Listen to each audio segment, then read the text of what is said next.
The void between stars held secrets that civilizations across the galaxy had learned to whisper about in hushed tones. Among these secrets, one truth echoed through the cosmic dark like a prayer, or a curse, depending on one's perspective. Earth was a death world.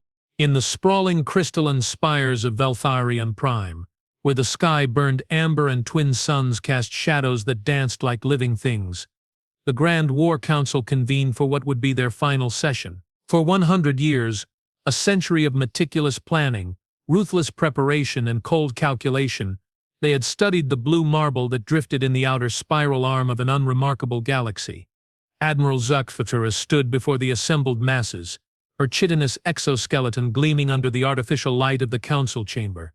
6 arms moved in perfect synchronization as she manipulated the holographic display, showing Earth in all its terrifying beauty. Swirling white clouds, vast blue oceans, continents that looked deceptively peaceful from this distance. The assembled council, thousands of beings whose ancestors had claimed 17 star systems through superior technology and tactical brilliance, listened with the reverence typically reserved for religious ceremonies. And perhaps in a way this was a religious moment. The Veltari had turned preparation into an art form, conquest into a science, and victory into an inevitability. A low rumble of agreement echoed through the chamber. These facts had been established through decades of observation. Reconnaissance drones had mapped every major city. Surveillance satellites had recorded countless conflicts. The Veltari intelligence network had infiltrated human communication systems and decoded their languages, their customs, their fears. But there were anomalies in the data patterns that didn't quite fit the profile of a typical conquest target. The Veltari had learned to dismiss these irregularities as statistical noise. After all, no species had ever survived first contact with their invasion fleets. Our forces have trained in environments specifically designed to replicate Earth's conditions, Siktera announced, her voice rising with each word. We have simulated their weather patterns, their gravitational pull, their atmospheric composition. We have studied their military tactics, their communication protocols, their psychological profiles. The Veltari military doctrine was built on overwhelming superiority through preparation. They never engaged an enemy without first understanding every possible variable, every potential outcome, every conceivable weakness. It was this methodology that had made them the dominant force in their region of the galaxy. Phase 1 will commence in 72 standard hours, Zekthara declared, her words cutting through the chamber's stillness like a blade. Our advance fleets will establish orbital supremacy. Phase 2 will follow immediately, simultaneous strikes against their primary population centers. Phase 3 will be the occupation and integration of surviving populations into our empire. The hologram shifted, showing tactical overlays of Earth's major continents. Red markers indicated priority targets. Yellow zones marked resource extraction sites. Blue areas represented regions scheduled for immediate colonization. The humans call their world Earth, Zekthara said, and for the first time something approaching emotion crept into her voice. Not fear, the Veltari had evolved beyond such primitive responses, but perhaps in 72 hours they will learn to call it home to the Veltari Empire. As the council session concluded, and thousands of beings dispersed to make final preparations, none noticed the small anomaly in their intelligence reports. A footnote, really, barely worth mentioning. The anomaly had been flagged for further investigation, but with the invasion so close, resources were committed elsewhere. After all, what could a primitive species possibly conceal that would matter against the might of the Veltari Empire? Captain Elena Vasquez stood in the observation deck of Deep Mining Station Omega-7, watching the skeletal remains of automated harvesters strip precious metals from the asteroid field below. Her reflection in the reinforced viewport showed a woman in her early 40s with steel-gray hair and eyes that had seen too much of the galaxy's darker corners. The readings are consistent across all monitoring stations, reported Dr. James Park, her chief science officer. Whatever's happening out there, it's big, and it's heading this way. Elena studied the datapad in her hands, though she had memorized the contents hours ago. Massive energy signatures, fleet formations that dwarfed anything in human military doctrine. trajectories that pointed directly toward Earth. How long? She asked, though she already knew the answer. 70 hours, maybe less, Dr. Park replied. Elena, we need to warn Earth Command. If this is what we think it is, Earth Command won't believe us, Elena said flatly. 3 months ago, we reported strange signals from the outer system. They said it was equipment malfunction. Last month we detected scout ships conducting surveillance sweeps. They said it was sensor ghosts. Dr. Park moved to stand beside her at the viewport.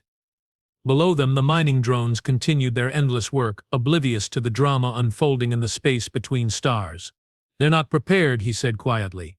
Earth's defenses are designed for conflicts with other human factions. If this is truly an alien invasion force, Elena turned away from the viewport, her decision crystallizing in her mind like ice forming on a window. Then we'll have to prepare them ourselves. The mining station's communication array was powerful enough to reach Earth, but it was also monitored by Colonial Administration oversight protocols. Any message warning of an alien invasion would be dismissed as panic or, worse, evidence of psychological breakdown brought on by extended deep space assignment. But Elena Vasquez had not survived 15 years on the frontier by following proper protocols. She had survived by adapting, improvising, and doing whatever was necessary to keep her people alive. James, she said, moving toward the communication console, how long would it take to modify our mining charges? But Dr. Park blinked, then understanding dawned in his eyes. You want to turn our asteroid mining operation into a weapons platform. I want to turn our asteroid mining operation into a message Earth Command can't ignore, Elena corrected. We have enough mining charges to clear a significant portion of this asteroid field. If we detonate them in a specific pattern, the energy signature would be visible from Earth. They'd have to investigate. Elena's fingers moved across the console with practiced efficiency. And when they arrive, they'll find detailed sensor logs, trajectory calculations, and a first-hand witness account of what's coming. As the mining station's crew began the delicate work of repositioning mining charges throughout the asteroid field, none of them realized they were about to become the first humans to fire the opening shot in a war that would redefine humanity's place in the galaxy. On Earth itself, the day proceeded with the ordinary rhythm of a world that had known peace. Relative peace, at least for the better part of a century. In the sprawling metropolis of New Geneva, the United Earth Defense Council was concluding its quarterly review of orbital defense systems. In the agricultural zones of the American Midwest, farmers worked fields that fed billions. In the research laboratories of the European Science Consortium, physicists conducted experiments that pushed the boundaries of human knowledge. None of them knew that their world had been watched, studied, and targeted by beings who considered conquest as natural as breathing. None of them suspected that somewhere in the darkness between stars, an invasion force was making final preparations to claim their planet. But in the deeper levels of certain government facilities, in the classified sections of military installations, in the sealed chambers where humanity's most closely guarded secrets were kept, a different kind of preparation was taking place. They called it the Aegis Protocol. It had been developed in absolute secrecy over the past 50 years. Ever since the first confirmed contact with non-terrestrial intelligence. Not the kind of contact that made headlines or triggered global celebrations. The kind of contact that left entire research teams missing and classified documents sealed for centuries. Director Michael Harrison stood in the control center of Facility 7, located 3 kilometers beneath the Colorado Rockies. The chamber hummed with the quiet efficiency of technology that existed decades ahead of anything in the public sphere. Holographic displays showed readouts from monitoring stations across the solar system. Tactical projections modeled defensive scenarios that officially did not exist. "Sir," called Lieutenant Commander Rodriguez from her station. "We're receiving priority signals from Deep Mining Station Omega-7. They're reporting massive energy signatures in the outer system." Harrison nodded grimly. He had been expecting this call for months, ever since their deep space sensors had detected the first hints of organized non-human activity beyond the heliopause. "Initiate Aegis Protocol, Phase 1, he commanded, his voice carrying across the control center with quiet authority. "Alert all stations. Begin defensive preparations." Around the chamber, dozens of technicians began implementing procedures that had been rehearsed countless times but never before activated under combat conditions. Communications went out to hidden facilities on 6 continents. Weapons systems that officially did not exist began powering up. Defensive networks that had been disguised as civilian infrastructure started revealing their true nature. But as Harrison watched his teams implement the protocols they had trained for, he found himself thinking about the intelligence reports that had led to Aegis's creation. Reports of species that had made contact with non-human civilization. Species that had been confident in their defensive preparations. Species that no longer exist. Earth had 70 hours to discover whether humanity's preparations would prove sufficient or whether they would simply provide a more interesting challenge for their would-be conquerors. In the depths of space, the Veltari invasion fleet completed its final system checks and began the long acceleration toward the blue marble that awaited them. 10,000 elite warriors, supported by technology that could reshape continents, protected by shielding that could deflect planetary bombardment, armed with weapons that could vaporize mountains. They had trained for a century. They had prepared for every contingency. They had studied their enemy until they knew human psychology better than most humans knew themselves. What they had not prepared for, what no amount of observation could have revealed, was that their enemy had been preparing for them as well. The stage was set.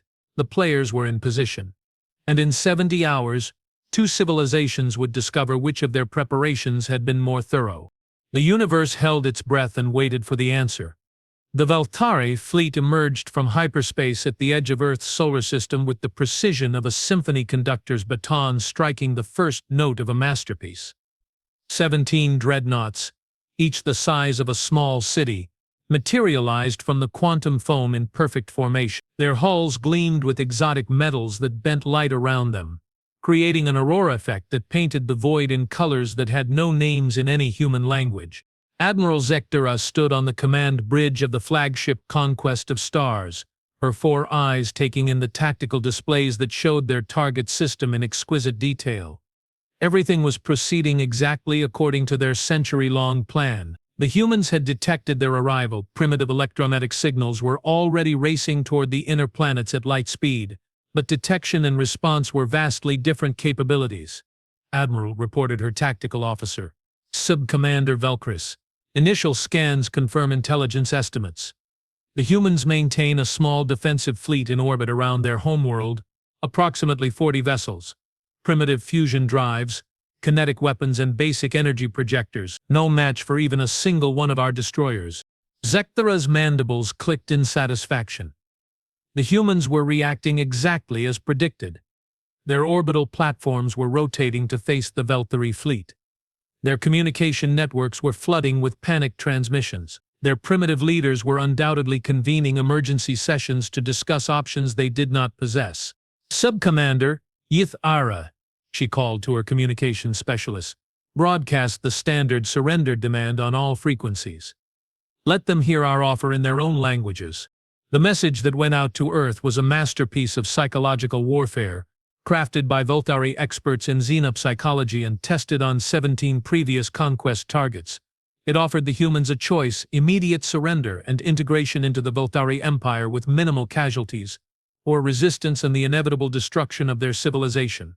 What the message did not mention, what no amount of observation could have revealed to the Veltari, was that similar messages had been received by humanity 47 years earlier. The first contact had been with a species called the Devourers, beings that consumed entire biospheres for sustenance. The second had been with the Synthesis, a machine intelligence that converted organic life into computational matrices. The third had been with the Hegemony, a collective consciousness that absorbed individual minds into a singular entity. None of these encounters had been disclosed to the general population.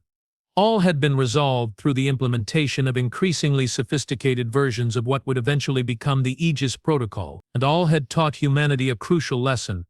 In a galaxy filled with hostile intelligences, the best defense was to appear defenseless until the moment of truth. On Earth, the message from the Veltari fleet triggered responses that had been rehearsed for decades but never before implemented on a global scale. In command centers buried beneath mountain ranges, in facilities hidden beneath the ocean floor, in installations disguised as civilian infrastructure, Humanity's true defensive capabilities began to reveal themselves. Director Harrison stood in the primary command center of Aegis Central, watching as tactical displays showed the approaching alien fleet in real time. 50 years of preparation had led to this moment, and he felt the weight of every decision that had brought them here. "Status report," he commanded, his voice cutting through the controlled chaos of the command center. "All Aegis stations are online and operational," reported Commander Angela Torres, his second-in-command. "The fleet has taken defensive positions according to Protocol 7. Ground-based installations are powered up and ready for combat deployment." Harrison nodded, then activated his personal communication channel to the most classified facility in the Aegis network. "Pandora Station. This is Aegis Central. Report status." The response came from Dr. Elizabeth Kane, the chief researcher at humanity's most secret installation. "Aegis Central.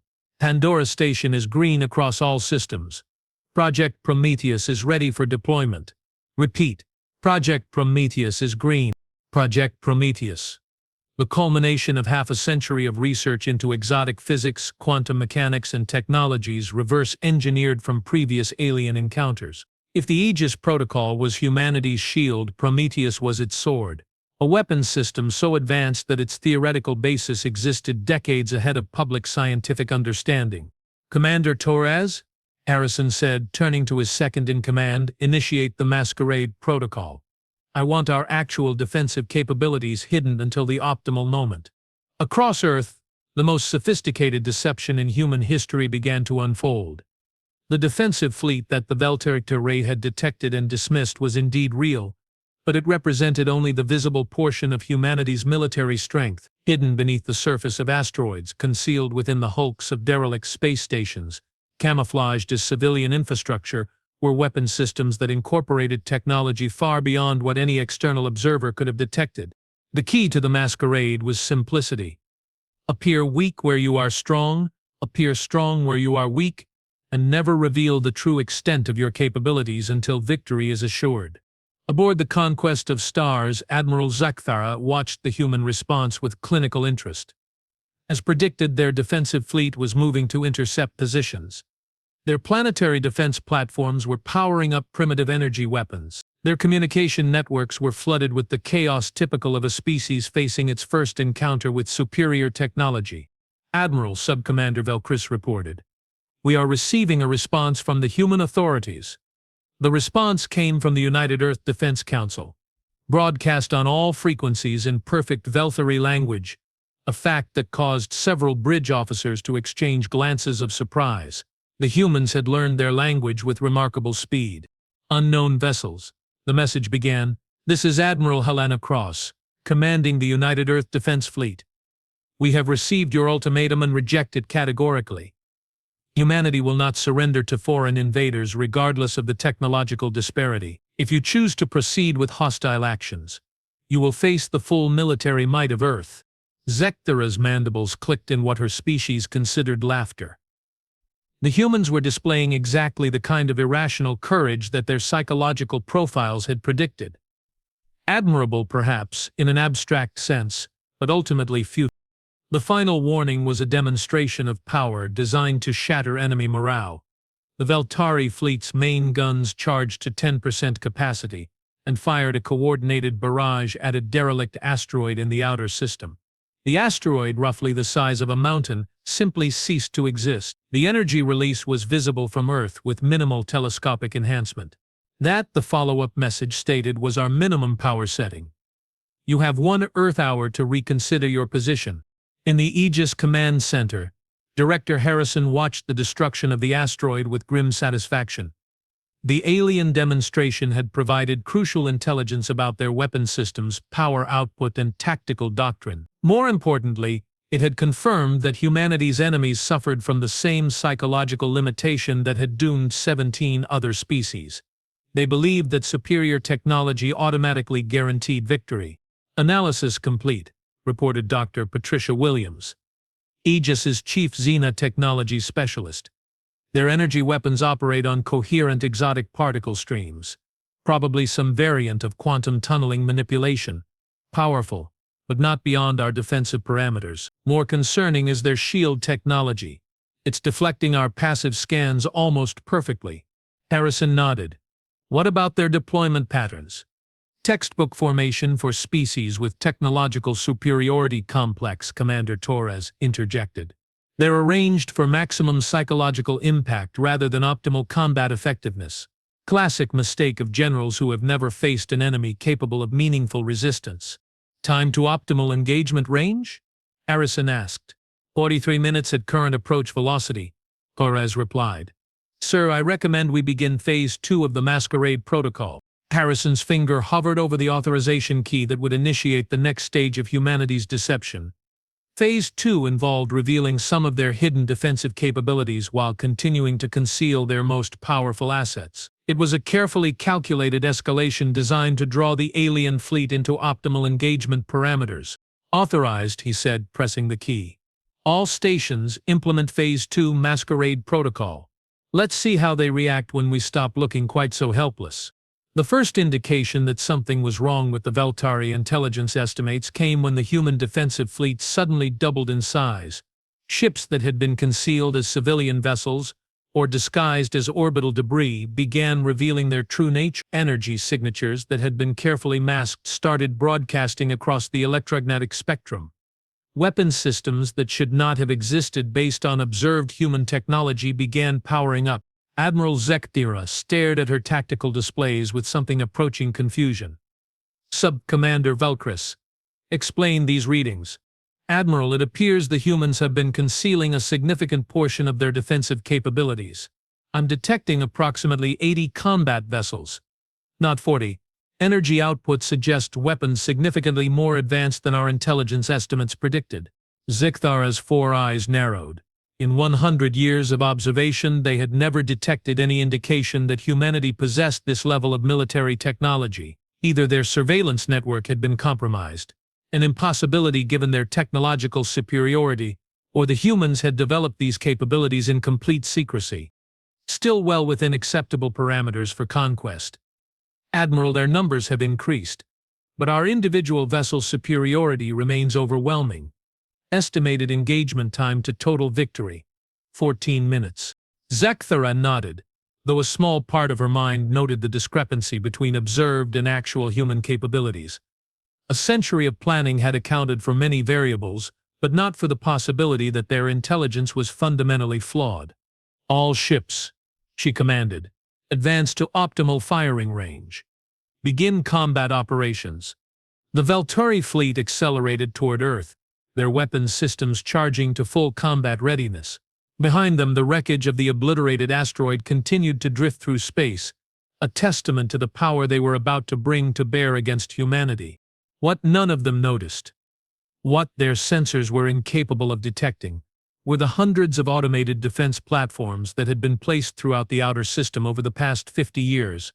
Platforms that used technology evolved from previous alien encounters. Platforms that had been designed specifically to counter the type of exotic shielding and weapons systems that the Veltari fleet employed. The platforms began activating as the alien fleet passed their positions, but their activation signatures were carefully masked to appear as random cosmic background radiation. Each platform was small, no larger than a shipping container, and individually represented no threat to a Veltari dreadnought. But there were 1,200 of them arranged in a three-dimensional network that would converge on the alien fleet at precisely the moment it reached optimal firing position relative to Earth. In the Aegis Command Center, Director Harrison watched the tactical display with the focused intensity of a chess master observing the final moves of a crucial game. Everything was proceeding according to plan. The alien fleet was being drawn into the engagement zone where humanity's hidden advantages would prove most effective. The Masquerade was holding. The aliens still believed they faced a technologically inferior species making a desperate stand with limited resources. 15 minutes to optimal engagement, Commander Torres reported. All Aegis assets are in position and ready for synchronized activation. Harrison nodded, then opened a channel to every facility in the Aegis network. All stations. This is Aegis Central. Prepare for combat operations. Remember, we get one chance at this. Make it count. Across Earth, in facilities hidden from public knowledge for half a century, Tens of thousands of men and women who had trained for this moment began the final preparations for humanity's greatest gamble. The aliens had trained for 100 years to conquer Earth. They were about to discover that Earth had been preparing for them as well. The Valtari fleet reached optimal firing range at 1437 Universal Standard Time. Admiral HFY gave the order to commence combat operations with the confidence of a commander who had never experienced defeat, leading forces that had never known failure, employing tactics that had conquered 17 star systems, all ships. Her voice echoed across the fleet's communication network. Begin primary bombardment. Target their orbital installations first, then their command centers. Standard occupation protocol. The first salvo from the Valtari fleet was a thing of terrible beauty. 17 dreadnoughts fired simultaneously, their exotic energy weapons tearing through the vacuum of space at near light velocity. The combined firepower was sufficient to sterilize a continent, reduce a mountain range to constituent atoms, or vaporize a small moon. For exactly 47 seconds, it appeared that the century of Valtari preparation had achieved its intended result. The human orbital defenses were collapsing under the assault. The defensive fleet was scattering to avoid the devastating firepower. Earth's protective shield was crumbling like paper in a hurricane. And then the universe changed. The first indication that something was fundamentally wrong came when the human orbital platforms that had been destroyed began functioning again, not repairing themselves, actually functioning as if the devastating attack had passed through them without effect. Energy readings that had indicated complete destruction suddenly showed full operational status. Weapons that should have been vaporized began returning fire. Sub-Commander Velcris, Admiral Zekthara's voice carried an edge that her subordinates had never heard before. Explain these sensor readings. Velcris stared at her displays with growing horror. Admiral, the human installations we destroyed they appear to be active again. But that's impossible. Our weapons don't leave wreckage. They convert matter to energy. Then explain why we're detecting active defensive systems in positions we just obliterated. The answer came not from Velcris but from the void around them. The space that had appeared empty during their approach suddenly filled with energy signatures, hundreds of them. But these platforms weren't firing weapons. Instead, they were projecting something far more dangerous, localized fields of distorted space-time that created perfect holographic duplicates of Earth's actual defensive installations. Admiral Velcris's voice cracked with the strain of reporting impossible data. New sensor contacts. Massive energy signatures throughout the system. I'm counting, Admiral. I'm counting over 3,000 distinct targets. Zekthara felt something she had not experienced since her academy training exercises: uncertainty. Classification. Unknown, Admiral. The signatures don't match anything in our databases. They're using technologies we don't recognize. In the Aegis Command Center, Director Harrison allowed himself a moment of grim satisfaction as the first phase of Project Prometheus achieved its objectives. The holographic deception had worked perfectly. The alien fleet had revealed their primary weapons capabilities, while accomplishing nothing of strategic value. Phase 1 complete, reported Commander Torres. Enemy fleet is now within optimal engagement parameters. All Aegis assets report ready for combat operations. Dr. Kane, Harrison spoke into his secure channel to Pandora Station. You are authorized to proceed with Prometheus deployment. 3,000 kilometers beneath the Pacific Ocean, in a facility that officially did not exist, Dr. Elizabeth Kane initiated the sequence that would reveal humanity's greatest secret. Project Prometheus was the culmination of 50 years of research into technologies recovered from previous alien encounters, technologies that had been reverse-engineered, improved upon, and weaponized.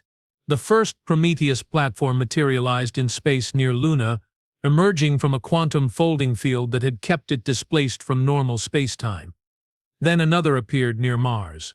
Then another in the asteroid belt. Within seconds, dozens of platforms were manifesting throughout the inner system, each one the size of a small space station, and bristling with weapon systems that incorporated physics decades beyond current human understanding. But the platforms were not humanity's true surprise. That honor belonged to something much more ambitious.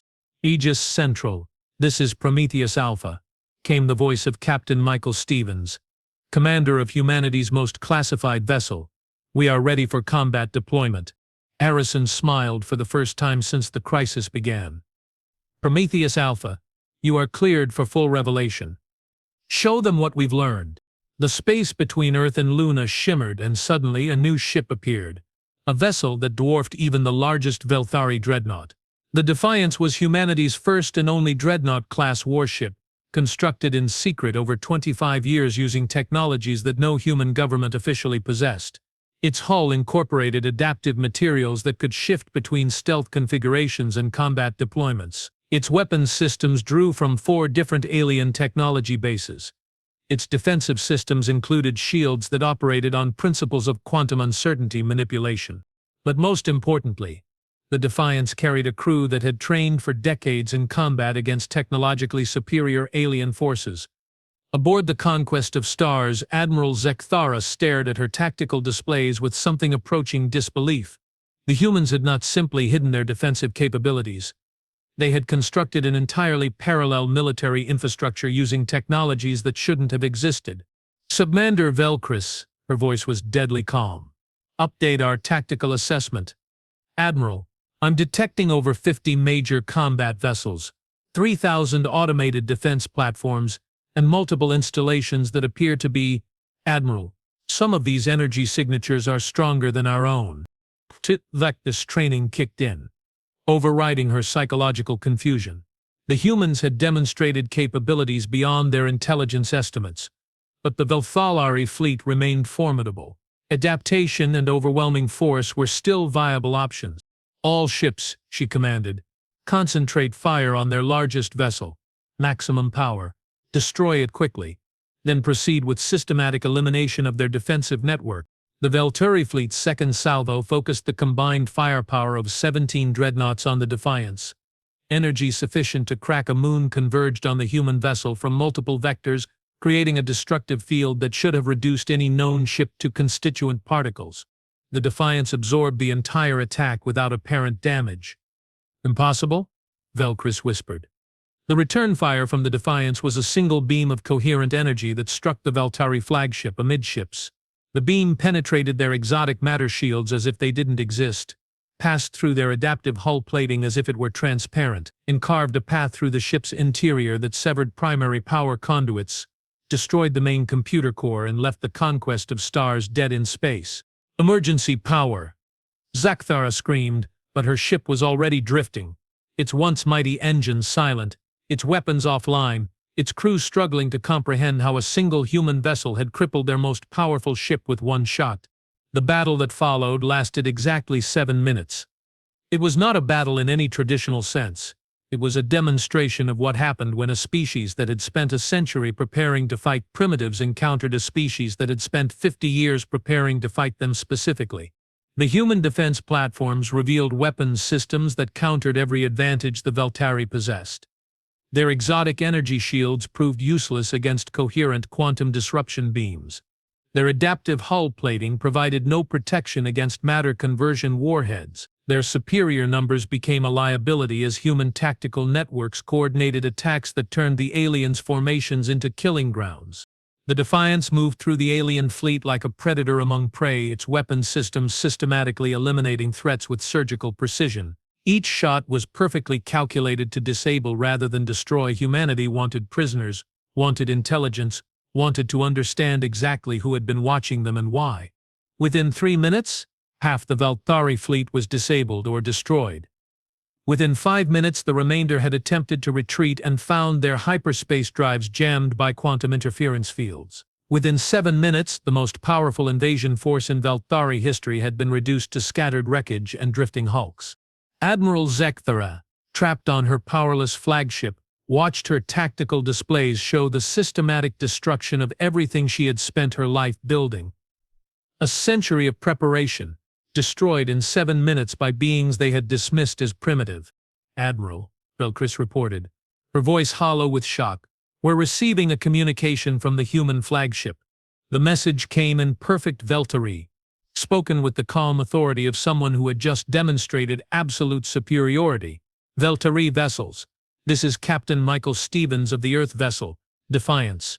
You are ordered to stand down and prepare to be boarded. Any attempt to resist or self-destruct will result in the immediate destruction of your remaining ships. Siktara stared at her communication panel for a long moment, processing the complete reversal of everything she had believed about this encounter. Then, with the dignity of a commander acknowledging a superior enemy, she responded, "Human vessel Defiance. This is Admiral Siktara of the Valtteri fleet. We surrender." In the hours that followed, as human boarding teams secured the surviving alien vessels and began the process of interrogating prisoners, the true scope of humanity's deception became clear. Earth had not been caught unprepared by alien contact. Earth had been actively preparing for it since first contact occurred nearly half a century earlier. The Aegis Protocol was the culmination of humanity's hard-learned lesson. In a galaxy filled with hostile intelligences, survival depended not on superior technology or numerical advantage, but on superior preparation and the willingness to appear weak while actually being strong. The Valtteri had spent a century studying humanity's visible capabilities while remaining completely unaware of humanity's invisible ones. They had prepared to fight the enemy they could see while humanity prepared to fight the enemy they knew was watching. Director Harrison stood in the Aegis Command Center, watching as the last Valtteri vessel was secured by boarding teams. 50 years of secrecy, trillions of dollars in hidden expenditures, and the efforts of tens of thousands of classified personnel had been vindicated in 7 minutes of combat. "Sir," Commander Torres approached with a communication pad, "preliminary interrogation reports are coming in. It appears the Valtteri Empire controls 17 star systems and has been expanding steadily for the past 2 millennia. Earth was intended to be their 18th conquest." Harrison nodded grimly. "And now, sir, I believe we need to have a conversation with this Valtteri Empire about the terms of their surrender." In space, the debris field that had once been the pride of the Valtteri Empire drifted in silent testament to the dangers of underestimating one's enemy. The wreckage told a story that would echo through the galaxy for generations to come. The story of a species that had spent a century preparing to conquer Earth, only to discover that Earth had been preparing to defend itself for even longer.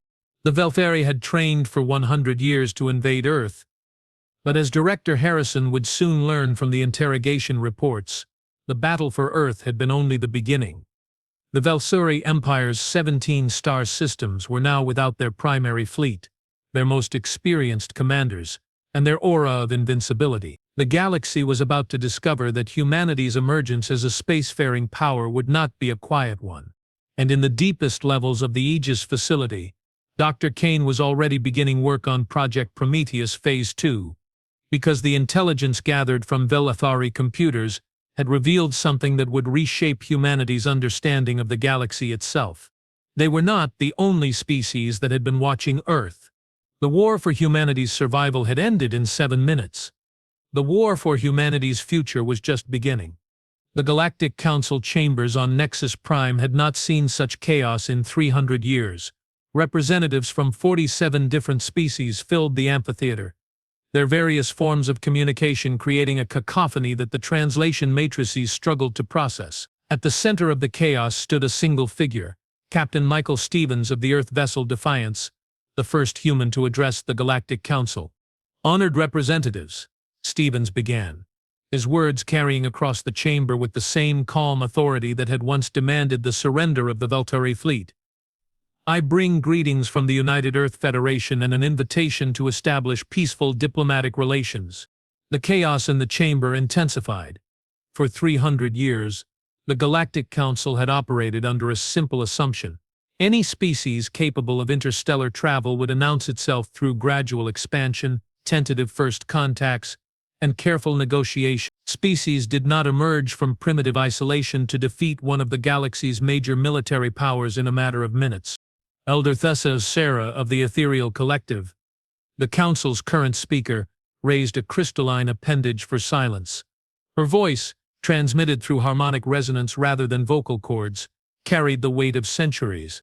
"Captain Stevens," she intoned, "the Council has received reports of the encounter between your species and the Valtteri Empire. These reports are difficult to reconcile with our understanding of your species' technological development. Elder Thissera, with respect, Your understanding of human technological development has been based on incomplete information. We have learned that in a galaxy filled with potential threats, the wisest strategy is to appear less capable than you actually are until the moment when true capability becomes necessary. A low rumble of unease passed through the chamber.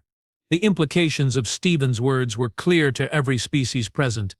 If humanity had hidden their true capabilities from the Veltari, what other capabilities might they be hiding from the Council? Captain, Elder Thessera continued, the Council requires clarification on several matters.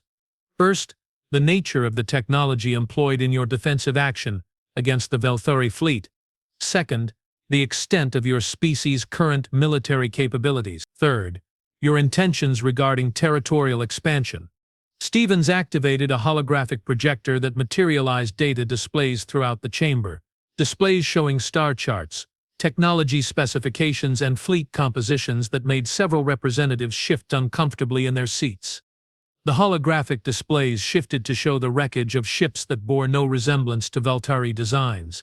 The assembled representatives recognized the hull configurations: Devourer bioships, Synthesis mechanical constructs, Hegemony collective vessels, all species that had mysteriously disappeared from galactic civilization over the past several decades.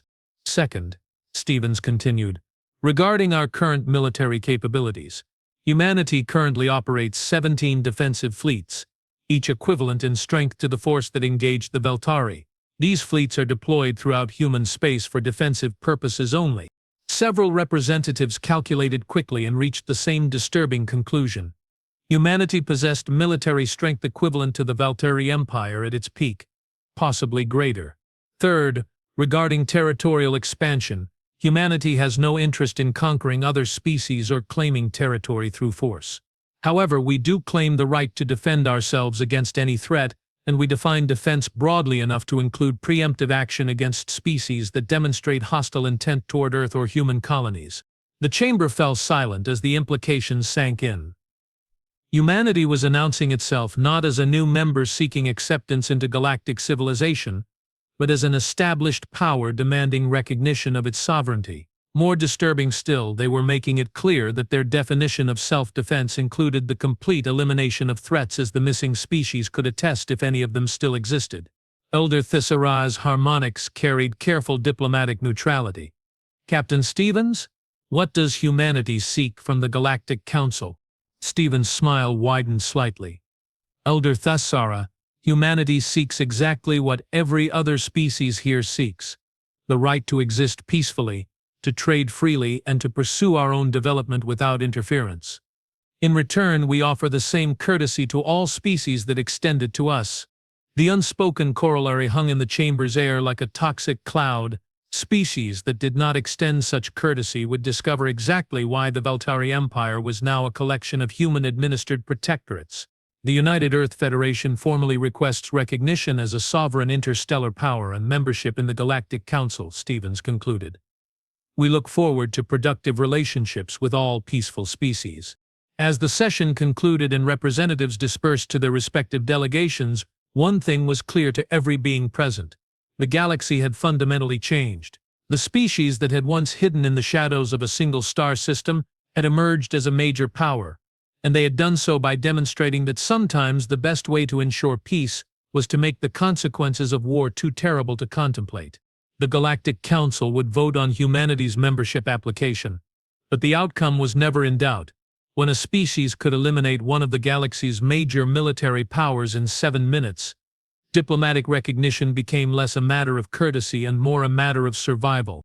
Humanity had trained for 50 years to defend Earth from alien invasion.